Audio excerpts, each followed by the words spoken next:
everyone, and welcome to a special Mother's Day webinar here. We are going to be talking about redefining supermoms, brought to you by Zensible, of course. Now, we know not all of us here are as moms. We are here as therapists, students, mental health professionals who support mothers, parents in general, and families as part of our work. But how often do we pause and reflect about the emotional labor that motherhood creates, the unrealistic expectations, the quiet burnout? We've been told motherhood is so natural, intuitive, magical, but it can also be sometimes overwhelming, isolating, and sometimes even misunderstood, especially in therapy spaces and also life in general. Motherhood or parenthood is the most important job, yet nobody trains us for that, right? So that's why in today's session, we are going to talk about us as therapists and how we can understand how culture shapes a mother's identity, how neurodivergence in either the parent or child puts roadblocks in the parenting journey, and how we as therapists can offer support that's not just validating, but also actually quite liberating. So we have an incredible session today, and also we have an incredible speaker with us today. Joining us today is Arohi Bhatia, brilliant counseling psychologist who has worked with many children and mothers and families.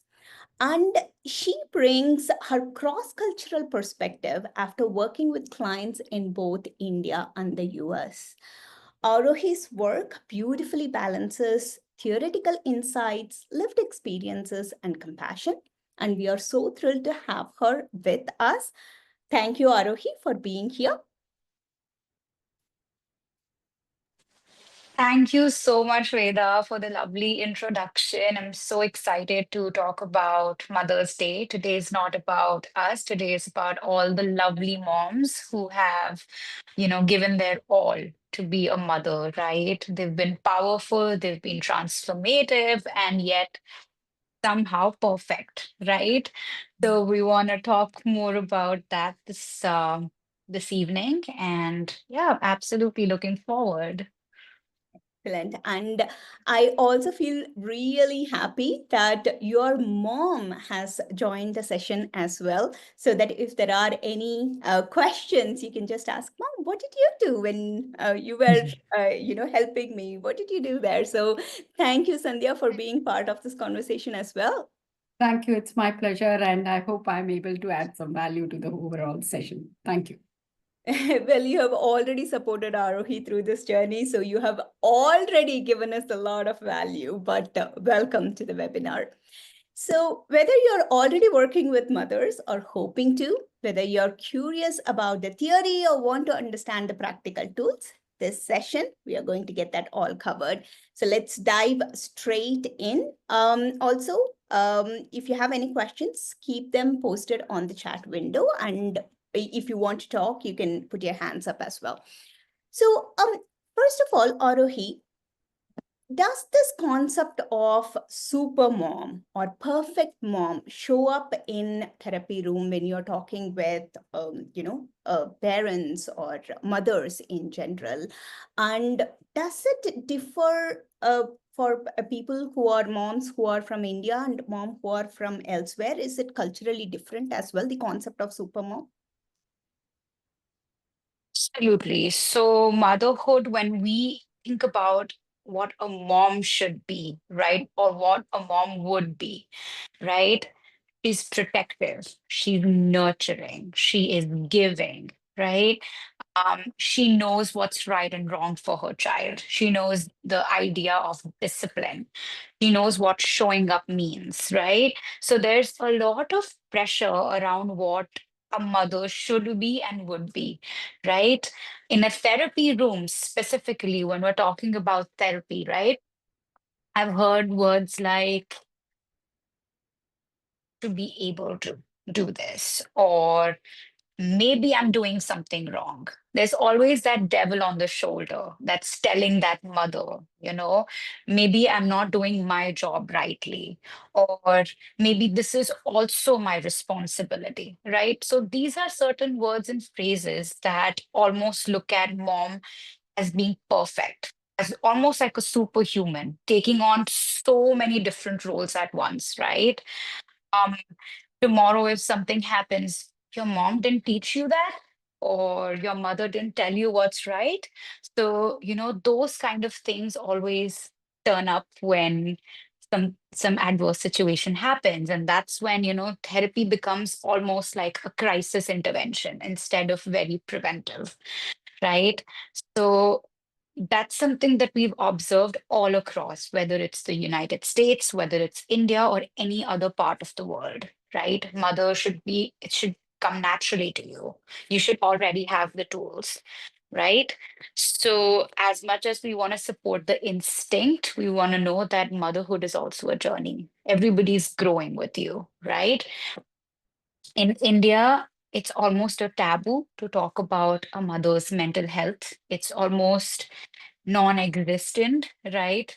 The conversations around motherhood, what could be the challenges, what could she be facing, right? In the US, there is a lot of awareness. Are a lot of resources for motherhood, right? Women know how to access those resources. There is therapy, there is a whole model of insurance policies around securing mental health, right? However, there is differences and there is ways that it fits both mothers in the same position, right? For example, in India, the concept of self-sacrifice, like, okay, I couldn't do this, my child will do this, right? Or I am not able to do something, my child will fulfill that. Or I have to be almost obedient to what the society tells me, that pressure. However, in the US, the pressure is I will do it all. I have to be hyper efficient. Something goes wrong, I should be resilient enough to get back. Because when we look at support systems, in India, we have a dynamic family system. However, in the US, it's mostly nuclear or single parents, right? So understanding that there is a family difference or a family dynamic difference is extremely important when you're talking to a parent. Where do they come from? What kind of household they belong to, right? So those things are extremely important, and that's what we see the kind of difference. However, there's pressure in both scenarios, right? So that's what I have gained so far. That's a really good introduction about where that guilt or expectation is coming from. I really like how you touched upon in India. If didn't your mother teach you this, or what did she do? So that kind of projection of what is expected of you, that is really different. And do you think that in India, as families are going nuclear, the same concept what you see with mothers elsewhere coming up, that they have to be resilient, they have to do it all, they should be able to juggle everything, do you think some of those, especially in urban areas with working mothers, it's coming up? Absolutely, we do see it. Of course, there is the extended support system, like the grandparents are present, right? Uh, we do see that, or we do see the concept of somebody coming home and taking care of your family, or the concept of like a nanny or a babysitter, right? You do have those resources because every mom now is working. Everybody wants to go outside, earn money, and rightly so, and have their own career, right? But the idea of like doing it all together, that's very challenging. And now it's like, as much as in India, you do have those support systems in an urban setup, you do have to do it all by yourself. There's nobody, as much as when you're living in home at present, right? As much as a mother or a father can do for you, right? Or a parenting figure can do for you. So we are seeing that change. We are seeing that shift. Um, there is a lot more responsibility now on a mother's shoulders because she has to do so much more now. Yeah. So when this pressure, unconscious guilt or projection shows up, especially when moms come to you in therapy, how do you help them? What do you tell them, and how do you work with those kind of concepts? Absolutely. So first of all, you have to talk to the mom about her childhood, right? We're going to go back into um her development, her style, her attachment style with her parents, right? When we have a mom coming in, we definitely explore certain keywords that the parent has been using, right? For example, a client comes in and says like, oh, I'm just like too hypersensitive. I just get like really worked up too soon. Or I don't want my child to be like that, right? Where is that really stemming from? Where is the sensitivity stemming from, right? Was it that she was too attached to her parents and there was avoidant attachment style with her parents, right? Or was it the anxious attachment, right? Where she's just like overcompensating. I have to do this. I'm not doing enough. There's inadequacy. So understanding what kind of attachment she has with her own parents or support system or mother, right? That is extremely important. What are the recurring themes, or what are some of the key words that she has been using consistently, right? Or I am tired, I am done, I have done enough, or this is not enough at all, right? Understanding what words that she's been using. And then breaking those myths one by one. It's a disbelief sometimes in her head that I am not doing enough. What is enough? Is it an abstract concept, or is it a disbelief that she's holding on to? Where is that coming from? So therapy is all about, starting from the beginning, right?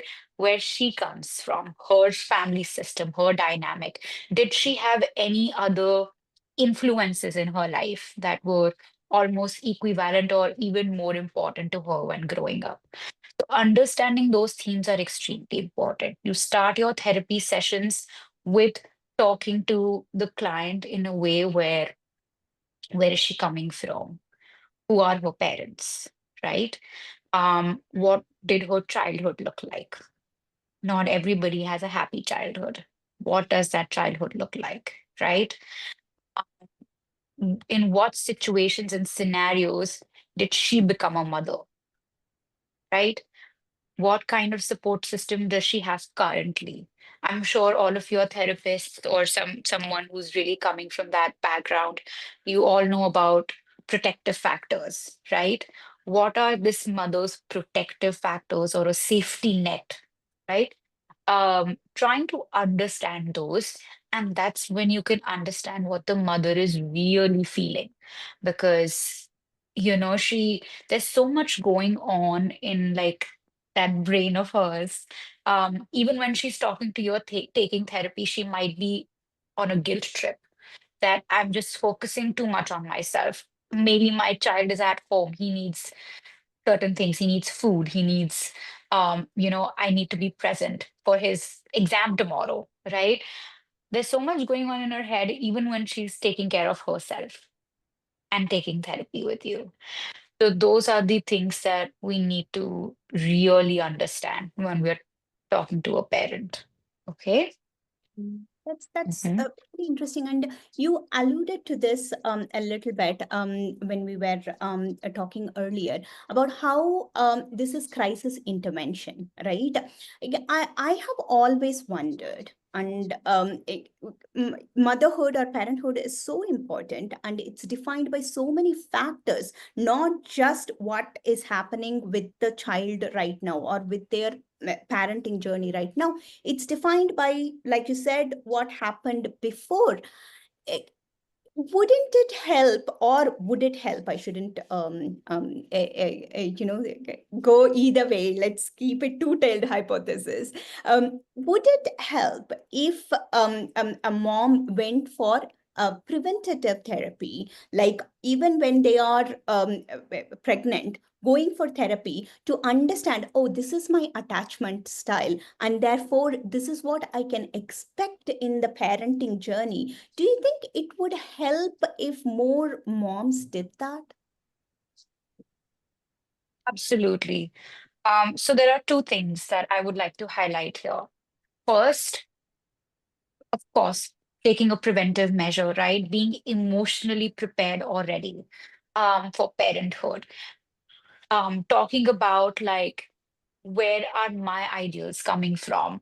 What are my thought processes? Even processing the pregnancy, right? Sometimes it goes by so fast, right? Those 9 months, you are almost, I've seen so many moms take yoga classes. They're physically being prepared to carry that child and give birth. As much as we're doing that, being mentally thoughtful and being prepared is extremely important. Not to say that therapy is the only solution. Let's also break that myth that therapy is the only solution to being emotionally prepared in certain situations, right? We can understand what kind of community resources we have, what kind of a family setup we have, what are certain values that we want to bring to the table when we're starting our parenthood, and understanding that we're raising a human being, not just a baby. We're not just like feeding, sleeping. We're also carrying a lot of responsibility for the emotional growth of that child, right? So, those are some of the things that can help a mother prepare. However, not every human being will have that resource or access to therapy, right? What do they do in that case? Of course, we have mobile phones, we have the internet, we have Chat GPT who's going to tell you everything about, you know. However, we need to understand that when we're talking to a mother who probably doesn't have access to, you know, certain therapeutic systems, what are we going to do? Um, in that case, the mother herself, as a human being, will identify that, like I said, identifying a support system is extremely important because you can't do it all alone. As much as that's the picture that's painted, a mom can do it all. She needs to identify what her support system is. Second, identifying your current or own self resources, like what can I do as a parent, right? Third would be kind of laying out some kind of an idea into different phases of motherhood. So right now, there's pregnancy phase, there's postnatal phase, right? Um, upon that, like when the baby or the infancy, the toddler phase, what are some of the resources I want to access for my child, right? And then at the end of the day, also understanding that there is like there's no right or wrong way of parenting. So you have to accept even mothers thinking that my child is going to be perfect. We're looking at a perfect world scenario. Maybe the child has certain challenges that you have to understand and overcome. So there's a lot that goes beyond just accessing therapy. Like, let's access therapy. Let's do this. Of course, you can take n number of parenting classes at the end of the day, but it's you yourself who can really kind of be a mentor, a teacher to your own self, right? So, therapy, while not always the answer, but when you can access it, definitely will help you with the emotional growth and aspect of parenting. That is really good, and you're absolutely right. It's not just about therapy as support system, but you identifying what other support system you can have around you to make that journey better, to make the journey possible. So, one of the things when I was young, long ago, and I had just gotten married, there was so much pressure on me to say, you know what, you have to have a baby now. Why haven't you had a baby yet? Is something going on? When are you planning to have a baby? So that pressure from on an Indian to be mom is so great, and that kind of puts a lot of skewed alignment in your mind that I am supposed to do this. I'm supposed to love this. I'm supposed to embrace it, right? Is that the same case across the culture? And how does that pressure to be a mom kind of translate into the motherhood, so to speak? Oh, absolutely, you're right. Definitely there is a lot of pressure. In fact, there's a lot of pressure on a woman, even starting out, right? Um, when are you getting married? Once you're married, when are you having kids? Oh, it's been 5 years and you haven't had a kid, right? However, it's a very personal and a very internal discussion that every to be mother should have with the family members, right? You don't have to explain yourself to the society. The society is never going to experience what you're going to experience on your behalf or take those repercussions and consequences. It's you as a parent who's going to do that. Also, understanding that being a parent is a financial responsibility, is an emotional responsibility, it's a physical responsibility. Is my body ready? Is my mind ready? Do I have adequate support systems around me to support this child? Right? Childbirth is not easy or inexpensive, right? It is extremely important to have that pillar of support, not just for yourself, but for your child. If I am bringing someone into this world, am I adequate enough to understand that I will be responsible for this child forever? And it's not going to be a child, it's going to be an adult. Our parents, even, as my mom's here, like she still continues to be that parent. She will be till the day she can, right? So it's very important to understand that it's a huge responsibility and not everybody wants to take that responsibility. And there's, everybody's on their own timeline. Not everybody can do everything at once and at a perfect timeline. So it's extremely important to empathize with that factor, right? And not succumb to that pressure of, yes, I have to have a child. Yeah. That's okay, right. Yes, I have to have a child. Yes, I have to, have a partner. None of the pressure, you need to succumb to it unless you are ready yourself. I really like that you said you have to be physically, emotionally, financially ready. They all need to come together, and you need to feel that confidence. Yes, I'm ready. So. Uh, for me itself, that pressure, it was really difficult. But when there are young women who are neurodivergent, okay, for them it becomes even more pressure, because they are like, am I ready? Will I ever be ready? What if me being neurodivergent is going to impact the way that I'm going to parent this child? So what moms like that, or expectant moms, or even moms like that, what have you seen them as clients? What do you do, help them with? What kind of tips do you give them? Absolutely. So that's a very impending question. I work with a lot of neurodivergent population in terms of either in India or the United States. Something that we have observed is guilt attached to, okay, I have a certain kind of developmental, concern, disability, challenge. And that's going to transcend into me being a parent. And that's going to affect my child. He is also going to be neurodivergent. He is also going to have certain challenges. And sometimes I don't even want to have a child in that case, right?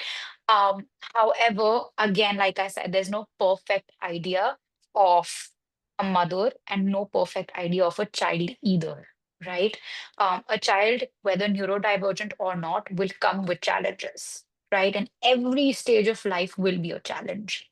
And it's extremely important, first of all, to break the taboo of neurodivergence, right? We talk about autism, we talk about ADHD. That's a spectrum, it's all across, right? Sometimes you can't even tell that a child is on the spectrum, right? Because they're extremely high functioning, they're very sociable.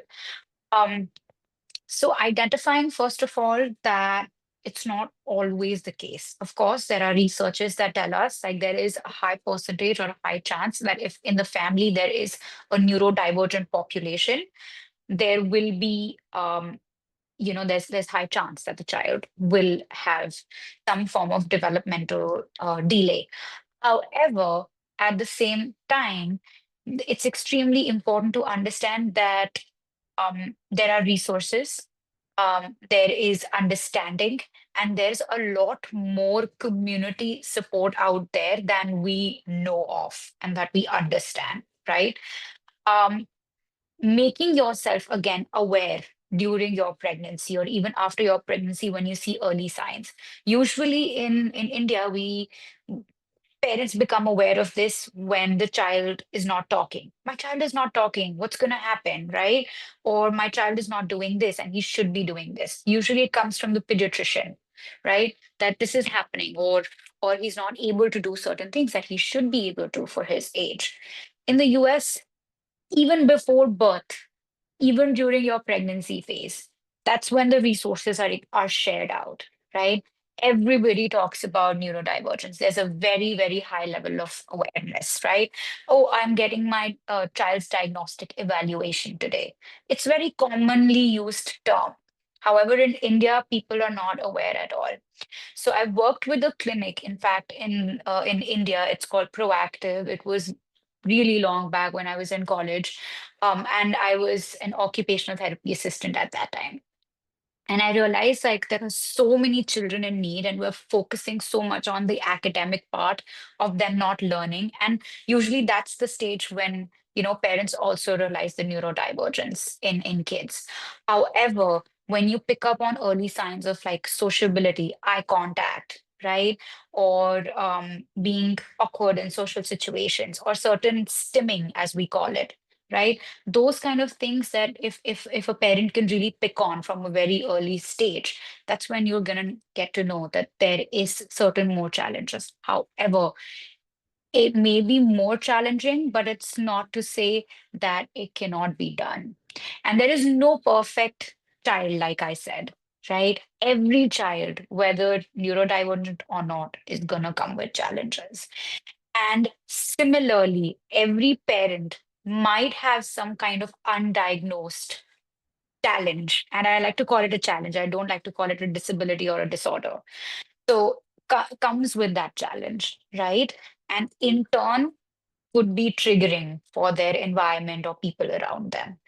So again, therapy can really help identify whether there was some undiagnosed challenge, how to overcome that.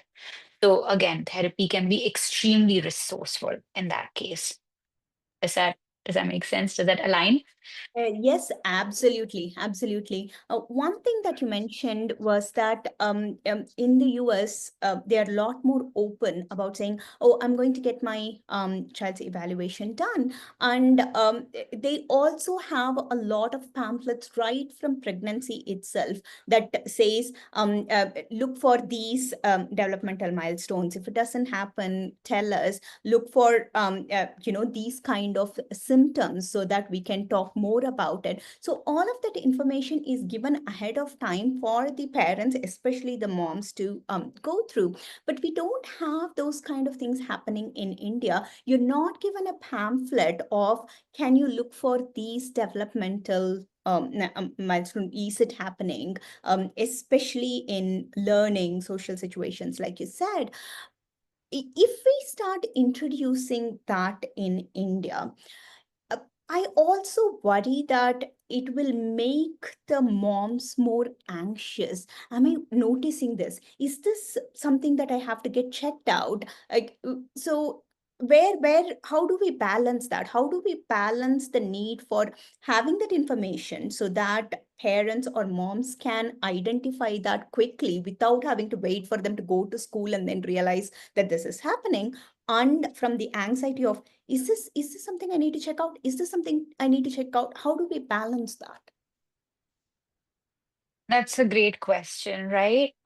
So of course, information is something that is instrumental. You, even if you don't get it at the hospital, a, a parent is going to come back home and Google every website about parenting, about things that I want to look for, constantly be on the phone call with their pediatrician. Like, do I do this? Is this okay? Is this correct?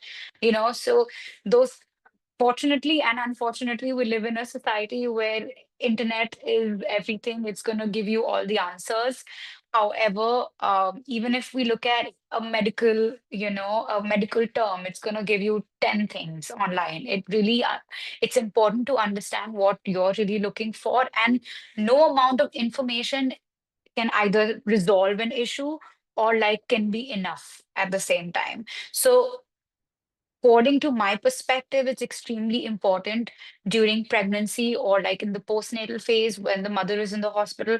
It's important to give her that equipped information. At least it's coming from a source where it's reliable and it is valid at the same time. So it's good information and it's coming from a source that there's experience around it, right? So having pamphlets, having some preempt information is extremely important. That's the idea I come with. At the same time, having checkpoints is also important. So telling a mother, like, look for these at every 6 months, or these are certain milestones. So she's not like constantly worrying, oh, it's the fourth month and this is not happening. Development is an age range, right? Giving you a very small example, walking. Children start walking between the ages of anywhere between 10 to 15 months. That's the age bracket. So if a mother tomorrow comes and says, oh, um, it's the 13th month and my child is not walking, it doesn't mean your child is delayed, severely delayed. That's not what we're looking for. But if it's already 15 or 16 months, that's when it becomes as a warning sign a little bit. So understanding that even child development has age ranges, it's not perfection. It's your child is not. Sometimes the child doesn't even crawl before walking. It's directly like walking, right? So understanding that child can also skip certain milestones, or there's something called language explosion that happens at the age of 2, right? Sometimes my child is not talking but is giving me all the signs. There is good understanding, receptive language, but there's no expressive language. Where is that coming from? When will that develop? So of course, because we are professionals, we know a lot more insight into these things. However, in those pamphlets, somehow maybe parents can be given resources to understand that look for these checkpoints. And you don't have to constantly be on the phone with your pediatrician, like, it's been 4 months, it's been 5 months, my child is not sitting up, it's been 6 months. So those kind of things. Of course, it's good to have someone handy, but that's where it draws the line. Like, there are checkpoints, you can breathe, it's okay, and development is a range. So be making parents aware about that as well. Yeah. So that's good. The awareness part you have clarified, and yeah, you are absolutely right. There's so much information right now. Instead of just Googling, everybody goes to ChatGPT or Gemini and asks, What is supposed to happen? What is supposed to happen?" So that also becomes a source of information. But having reliable source is what is very important. in the chance where the child is then diagnosed with some sort of, like you said, a challenge is identified. The child has some indication of neurodiversity or developmental delays. How do you prepare the mom in those situations? Because no matter how old the child is, whatever help and support they have, the trust and involvement of parent, especially moms, are really really crucial. So how do you prepare the parents or the moms in those situations? So when a parent comes to us in terms of therapy, right? First of all, we talk to the parent about making it guilt-free, that it's okay, it happens, you're not the only parent on, in the same boat. There are a lot more parents who have a lot more questions, right? There's no right way of doing this. However, we start equipping the parent about some home-based strategies that they can start using, and certain things that they can avail in their community, right? So when we're looking at India, for example, right, if we have a person coming in and a mom says, my child is not talking, let's start exploring why. Let's start exploring the basics of communication. So the 0 to 3 years is extremely important that we're talking about. We're gonna go back, we're gonna go to the infancy stage and ask the mother some questions. So we're gonna take out the entire developmental history of that child. That is extremely important. Did the child meet their milestones, right? And if not, what could be the specific reasons? And what are some of the other early signs of, say, for example, autism spectrum, right? Hand flapping could be one, spinning could be one. Those are some overt signs that we see. However, there could be like lack of eye contact or very socially awkward, covering their ears, very, very sensitive to certain sensory items, right? Those are certain things that they want to look out for. We want to make the mother aware of those things. Sometimes their child is talking, they're functional, they're doing certain things. However, they could also be on the spectrum because there is delay in one area or the other, right? So making the parent aware, first of all, that there is a challenge, and then kind of helping her or equipping her with the resources, and you yourself being a resource, right? It's extremely important to get a diagnosis first. That's something that we always recommend, because without a diagnosis, your options and your resources in the community become very limited. So if I have someone who's coming in and telling me there is an autism diagnosis, I will be able to help that parent that there are these 10 things or these 10 resources out in the community for kids with autism spectrum disorder. So here is, this is the resource, this is the resource. Sometimes ambiguity doesn't go a long way. So it's very important to define what's happening, and it really helps the mom get those resources for her child. Now, talking about us being that resource, right? Like I said, first of all, developmental history. Take that from the parent. Second, identify certain signs and symptoms. Third, connect with the pediatrician. Talk to them. Where did they start noticing the delays, right? Fourth, again, telling the parent there's no right or wrong way. Fifth, equipping the parent, right? These are certain home-based strategies that you can use. Uh, for example, with autism spectrum disorder, if there has been some sensory sensitivity identified, right? Um, how can you make them desensitized to it? So my child does a lot of hand flapping, or my child covers the ears. Can we use some noise cancellation headphones? Can we use some desensitizing methods to help that child adjust to their environment? So you have to figure out different ways of parenting. So again, like no child is perfect, right? So identifying different ways. What can I do differently for my child? Maybe not every child needs headphones, but at the same time, does my child require that? So giving them a little toolkit of doing it. So you're helping that parent make that toolkit for their child. Mm. So, when you were talking, right, one of the things that I realized is as you are helping the moms navigate that, they are also going to have a lot of guilt, especially if they don't understand about the child's developmental disorders.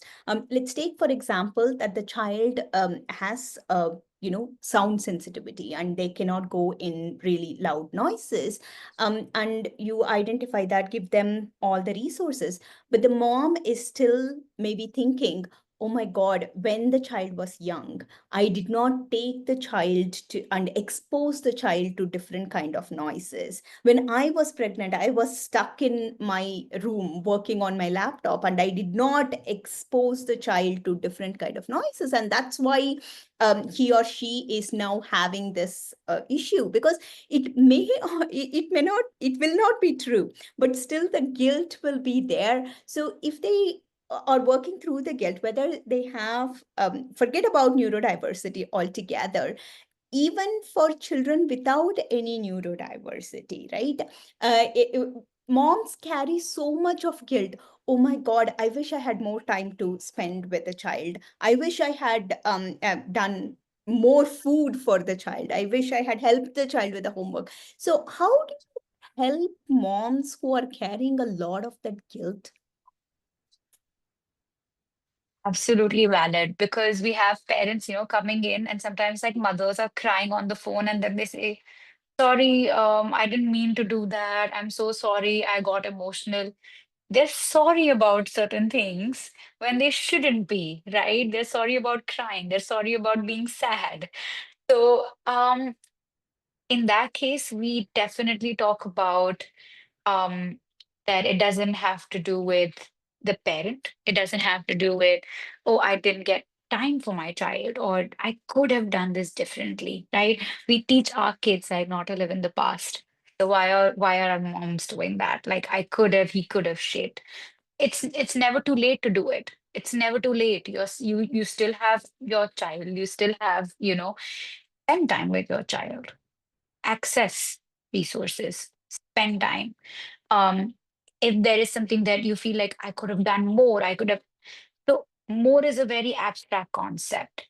Maybe even breaking it down. How are you spending your days with your child? So what is guilt about, first of all? Is it that, oh, during my pregnancy I was working? Well, let's look at what you did on most days of your pregnancy. You were sick. Sometimes you were you were vomiting. Sometimes, you had cramps. Sometimes there was so much going on in your physical and mental range. And inadvertently, when you're working, you were making resources for your child. You were getting money at home, right? So understanding and changing that perception is extremely important. So what is not enough was more than enough anyway. Telling the parent that, empathizing with the parent, right? Busting those myths that I didn't do this, I didn't do that. Well, what did you do then in that case? You weren't just sitting, right? You were doing something. And what did that add to or contribute to? And if there is a guilt, is there a way to compensate? For example, I'm not able to spend time with my child during the week. Okay, you have the weekends. What do you do during those weekends? Right? Or I wasn't able to help with that exam of my child. Oh no. Okay, well, inadvertently, you equipped your child to prepare by themselves. You're making them more independent in that case. Sometimes, not always, are you going to have the time to do it, right? So, also creating those realistic expectations out of your own self is very important. That you cannot do it all. You're not a superhuman, like we're talking today, right? I cannot be present at all times, at every time for my child. But if I am not present, am I equipping my child enough to do so that they are able to do things by themselves? That is important. Yeah, challenge their negative perceptions and make them Absolutely. see the other side of it. That's really, really great. So I want to take a Yeah. pause here Sorry, and can I tell. add value here? Yes, of course, Sandhya, please go ahead. Okay. So it's a good question. Every mother goes through this, guilt that, and being a mother, I want to add value here, not as a clinician or a psychologist here. Just want to clarify that, right? I've been working for more than 30 years, and I've grown up two children, right? And always, when you're in office, you feel that my children are getting neglected. When you are at home with the children, you feel your work is getting neglected, right? So that guilt, if you are working and because growing up children itself is a full-time role, and then it's your choice to take up career as well, right? So how do you manage it? Every lady must be, or every mother must be going through this challenge, right? The way I managed it, there is nothing right or wrong. It depends on your situation, your specific situation. I never gave a chance to myself that I will leave my career. I never gave that option to myself. I always found out workarounds, solutions. So, if I don't know if any of you have gone through Stephen Covey session of 7 habits of effective people, effective leaders, right? One of them is you improve your area of influence, right? Don't worry what you can't do. Do what you can do. What is it that you can influence? So things like there is nothing like work-life balance. If your child needs you more, be there. Like I took up those roles where I could work from home, right? I took up those roles which are not customer interfacing at that point of time when my child needs me more, right? It's okay to be slow in your career ladder. Sometimes, eventually, if I'm able to work and still manage family is an achievement in itself. I've worked for 33 years. Not many women who started with me are still working. That itself is an achievement, right? You don't need to be a VP position. That's perfectly fine, right? So it's good to be ambitious. So, and manage the family. If you are able to do that, that itself is an achievement. So I think there is nothing like balance. Many people ask me, is there something like work-life balance? No. If your work needs you more, be there. And there are situations on a day-to-day basis, you cannot have a balance, right? So you somehow manage and you create your area of influence means your support system. It could be, and in India, we are lucky, we have support system like, help, house help, and grandparents are there, big support, which probably many people don't have. I have earned National Woman of Color Award. I was invited to US to collect that award, took that award with many women from different countries. And I felt we are much better off. These are mostly single mothers. These are mostly mothers who don't have support of the grandparents. We have all that support system in India. So we are much better off and we should not feel any guilty and we should keep on improving our area of influence and support system.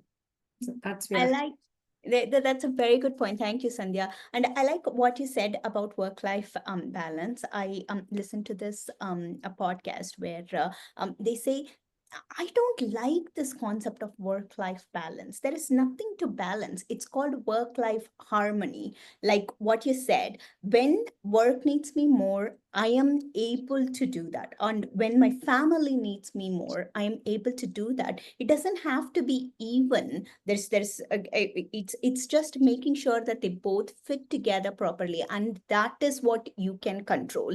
You Are don't you? have to do it alone. Yeah, Take your support system with you. yeah. Yes. Excellent. Thank you. Yeah. Just wanted to say if any of the participants have any questions, please unmute yourself, ask questions, or drop it in the chat message. Go ahead, Vaidehi. I actually have a lot of questions. First of all, I myself am a student currently, like just completed my 12th. And like personally speaking, from a perspective of a daughter in a family where I see different women doing different things in their life, I need to know that how this dilemma of a new mother, of the thing that you were just talking about, of managing your child and your work. How can somebody, um, how can I, as somebody they discuss it with, help them out? Like what happens is, like for example, my Masi who had a baby a year back, a few months after she had a baby, she was like, I want to leave my job. And she is at a very good position, speaking like professionally. But she's like, I want to leave my job because it's a remote job. I have to stay away from my husband and my family. My child is not able to find that love of his father. And I have to leave my child with a nanny all the time. And it's very difficult for me. I understand it's difficult. I could probably never do that. But leaving that job is somehow going in the wrong direction also. And then I see some other women also saying the same thing, who now can do something after their child has grown up a little, but they're like, my child is so dependent on me that they can't live with their father for, even for a little while. So I have to be present at all times. So what I, as a concerned family member, help them out with?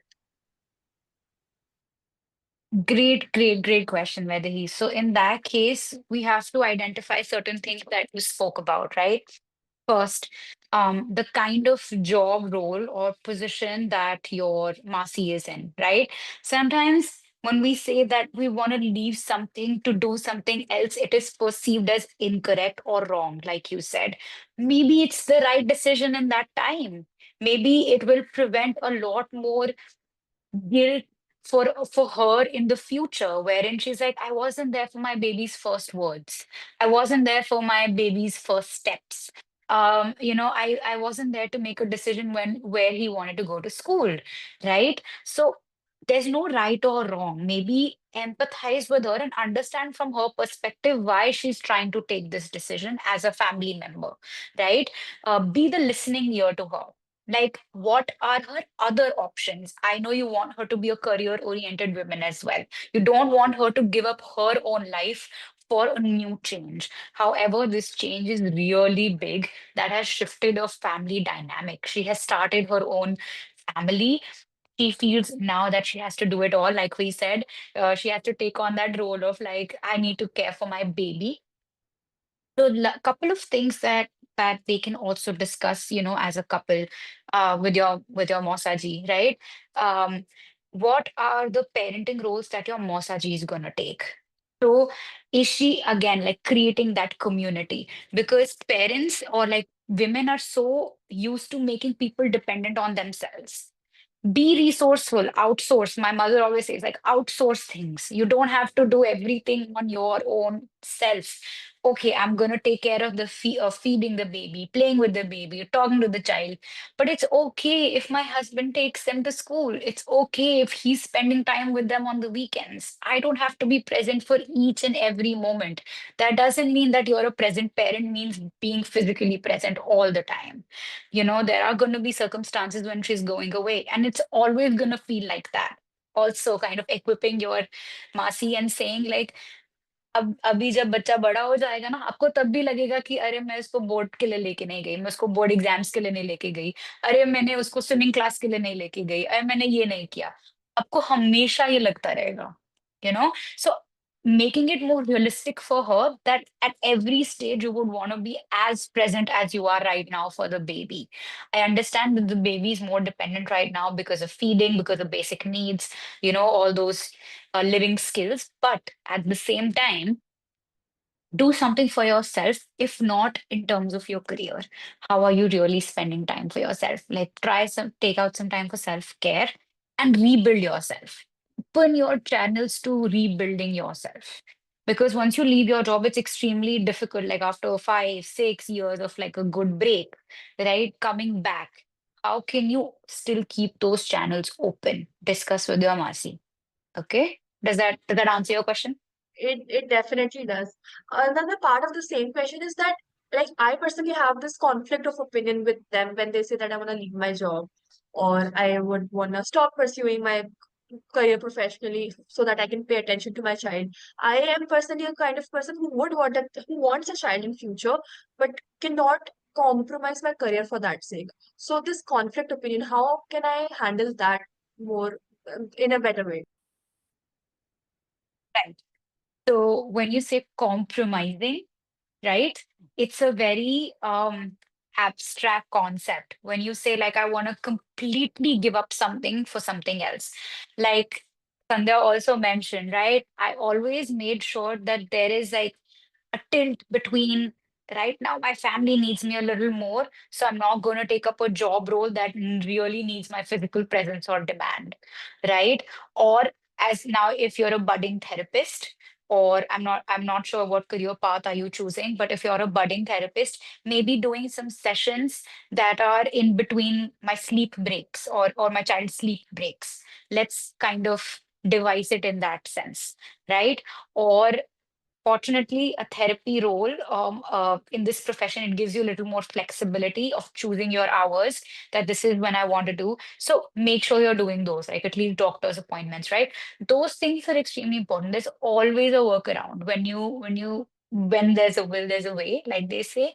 And again, that's your personality. You don't want to give up something for something else. But when you come into that situation and you realize, like, oh, this is what my child needs right now, maybe you will also tilt towards making certain decisions. And again, do not guilt yourself for those decisions. It's okay to quit a job. It's okay to, like, okay, I'm not here for a week for my child. It's okay to do those things. But again, how are you getting back? What is your plan? Right? So having those things in mind, like quitting a job does not mean that, you're never going to go back or you're never going to prioritize yourself. There are other ways of doing so. And and rightly so, it's extremely important to understand where that balance is. Yeah. One more thing is that, like, as a daughter, how can I empathize with my mother without pitying her? Because I feel like this is something that daughters usually do. I also feel like I myself do it. How can I take that component of pity and still empathize with her? Great question, right? You don't want to, there's a difference between sympathy and empathy, right? Of course, I'm the older daughter as well. I'm the older child in my house. Sometimes I'm just like sitting with my mom and just having chai, and we're just like two happy women just talking to each other. That's okay, right?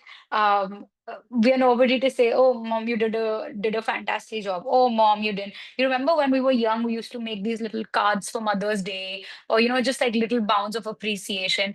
That's something that you can always do with your mom, right? Like, I always like make sure I send, my mom loves plants. So I make sure I always send like a little plant on like a Mother's Day, or on her birthday or something, like those are little tokens that, mom, I see you. And I know that it's difficult. I know you're still on that journey. You're still going through so many things. And you're right now, you just completed your 12th exams. I mean, you're gonna have so many more milestones, whether you're gonna have like you're gonna probably do your master, your education, you're gonna get married, you have so many things that your mother is also looking forward to. And those will be first time experiences for your mom as well. So live it together. It's your first and your mom's first. So, giving her grace that even she doesn't know the perfect way, and neither do you. But enjoying that. It's a journey, it's a process. So letting her know that you see her. That's all she needs. Thank you. I really, really liked all of your responses. Thank you so much. Mm. No problem, Vaidehi. Very good questions, Vaidehi. Thank you so much for asking those. If there are any other questions, please, you can raise your hand or drop it into the chat window. If not, we are about 2 minutes away from closing the session. So, Arohi, any parting words from you on how you want to, what kind of mental shift you want to see in moms, either in India or anywhere else, that will make sure that they take care of themselves and take care of their children better? Absolutely. So, first of all, like you said, throwing the cape, right? I am a superhuman. I can do it all. Well, I'm sure you guys have heard like the song Lean On, right? We all need someone to lean on. And that's fine. Even as a mother, you want to lean on to your children, you want to lean on to your work, you want to lean on to anything. Having that mental shift that it's okay to not do everything on your plate, right? It's okay to ask or seek out help. It's okay to collect resources. It's okay if you want to quit your job, that's fine. If you want to continue working, that's also a good choice. Women are penalized every day. Oh, you're choosing your work over your child. What are you doing? Oh, you're gonna sit at home. How are you gonna earn money, right? There's so much societal pressure. Like, dust it off. It's okay. It's your journey. You're the parent. You get to decide. Freedom is essential to every human being, and it's important to understand that motherhood is a choice, and it's essentially it should give you freedom, not bind you to certain things, right? So I really hope that that mental shift happens. The guilt trip, the perfection that we're really looking for, and idealizing like motherhood as when God couldn't create when God couldn't be everywhere, he sent a mother. Well, mother is also a human being, right? At the end of the day, like a mother wants to take care of her own self. She wants to watch a movie. She wants to, have a nice cup of coffee. Motherhood doesn't mean that, oh, my child fell, I'm a bad mother. My child scored really bad, I'm a bad mother. So everything is not on you. We let the weight off a little bit, right? So we want to work through that, and you guys can pitch in, but my last thoughts would be, and I read a quote, so I'm going to kind of end it up with a quote, that there is no such thing as a perfect mother, only a present one, right? Therapy isn't about fixing motherhood. We're not fixing anything. It's about helping or facilitating women who are carrying this motherhood with themselves without losing themselves in the process. So that's something that we want to conclude with. Yeah, thank you. Thank you so much, Arohi. Sorry, there's one question that's dropped in the chat window, and let's take a couple of minutes if you have a couple of minutes. Is that Of okay? course. Yeah, all right. So the question says, as we were discussing regarding psychoeducation, about evaluation tests and all of that, how do you deal with not just the parents and the mothers and all of that, but the family having orthodox background and don't feel Mm, it might affect mental and emotional health of pregnant women? They don't understand that there could be that pressure that they put on an expectant mother, and how do we help that expectant mother deal with that kind of pressure from their family? that's a great question, especially in an Indian society where we don't even, I mean, even look at the culture, right? Even our language doesn't have anything related to the word autism. When I have to define an Indian family what autism is, I have to give them the whole sentence or a whole definition. There's no one word for it. When there's so much lack of resources and understanding, first of all, you can't convince or talk to your family unless until you're convinced yourself. So the parent who's coming in really needs to be equipped with good information and good knowledge, right? They need to be told what's happening. They need to be told like what's happening. Diagnostic evaluation definitely will come at a later stage. First, we need to understand what's happening and what are some challenges. Sometimes diagnosis is not the answer. Sometimes I get it. Maybe there's an orthodox family. Again, then we equip the parent with home-based strategies of what they can do, right? Um, my child is sensitive to certain sensory objects. Let's create sensory bins at home. Can they play with rice and beans? Can they play with Play-Doh? What are the kind of resources that the mom has at home that we can give them some strategies that she can use?